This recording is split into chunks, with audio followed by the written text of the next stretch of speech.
An abandoned military base, a fatal plane crash, a silent, deserted heathland. This is Salthouse Heath, an area of open space on the North Norfolk coast, shrouded in mysteries of its past from as far back as the Bronze Age. The heath peaks at around 200 feet above sea level at Bard Hill, which overlooks the village of Salthouse and the North Sea beyond, making it the ideal location for a coast defence radar installation. In 1940, Bard Hill was chosen as the location for a Type 2 Air Ministry experimental station, which was taken over by the Royal Air Force in 1942. Many types of radar were tried and tested at this site, one of which was installed on top of a 200-foot steel mast, until the fateful night of the 15th of January 1945, when a British Lancaster bomber mysteriously collided with the mast on return from a bombing raid over Germany, the plane crashing onto the heath nearby.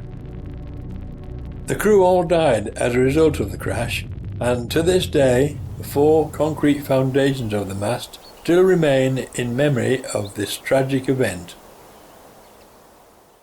After the collision, only one installation was listed as operational on the site, until 1953, when the site conducted experiments with the prototype of the Decca Type 80 radar under the code name Green Garlic. The site closed in 1960.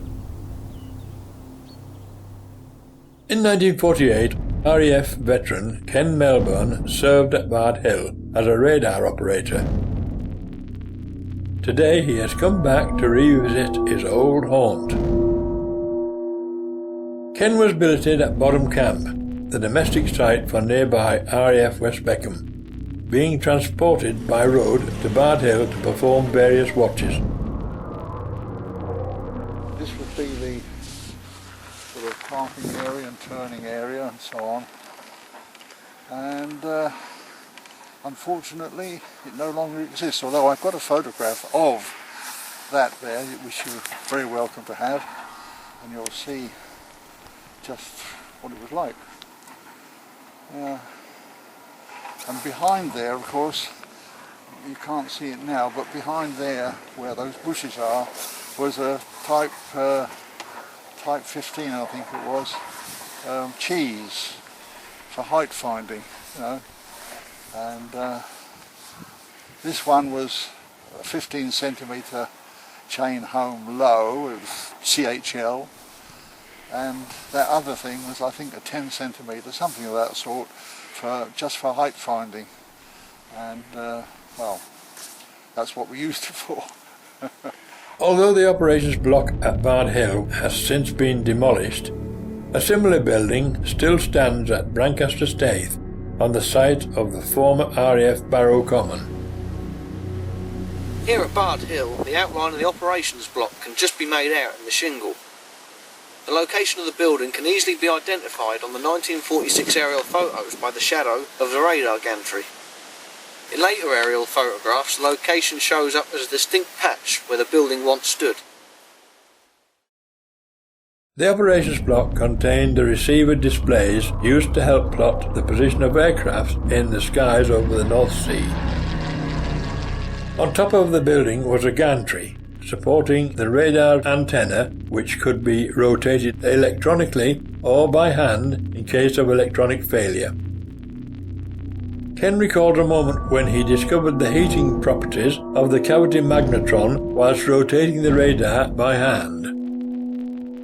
If I had had any money or expertise or thoughts, in 1948 when I was here, when I was on the top of that winding the handle, I saw these 2 wires. They were about that far apart, about 1/8 of an inch thick, just held together with bits of something every so often. And I thought, well, that looks to me like the signal wire. So I touched it, and sparks flew everywhere. So I touched it again, and of course I got sparks, and then I found my fingers were getting really warm where I put them on the wire. Didn't get any I didn't get any sensation of electrocution or anything, but just warming and sparks. During the mid-40s, the world's first microwave oven was being developed in America, using radiation produced by the cavity magnetron to heat food, a technology which has developed to form the microwave ovens we use today. Now they're billionaires, these people, and I could have been if I'd realised what I'd been witnessing there. After trying to identify the numerous concrete foundations among the gorse, Ken is struggling to find his bearings. I don't honestly know what that could have been, but I can't help you, I'm afraid. My memory is not that marvellous now.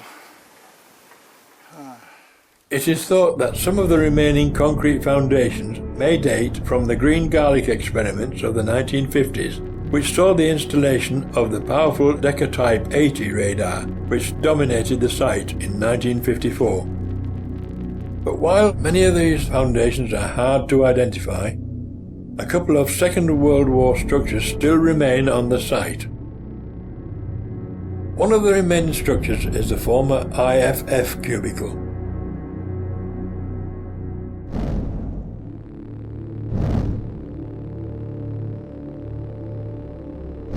IFF is an acronym for the identification friend or foe, which was the name for a basic system in which a radio operator could identify friendly aircraft.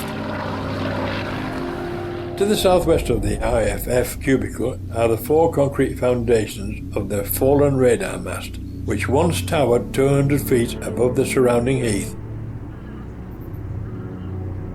Remembrance poppies are often placed here as a memorial to the crew killed in the Lancaster bomber after the collision with the mast.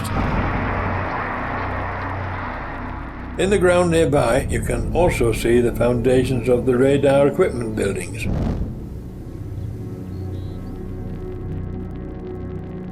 To the southwest of the mast foundations are the remains of the former standby set hut.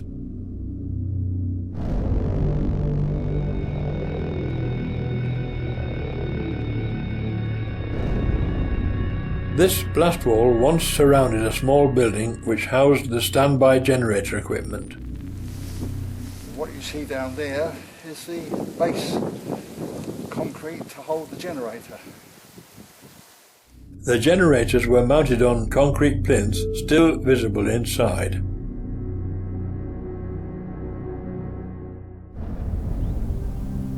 Today Bard Hill is completely open to the public, crisscrossed by the footpaths and bridleways of Salthouse Heath. The skies above sometimes graced with the presence of an occasional Apache helicopter on military exercise. But the only eyes looking out over the North Sea are those of dog walkers and ramblers, completely oblivious of the important role this site once played in the air defence of Britain.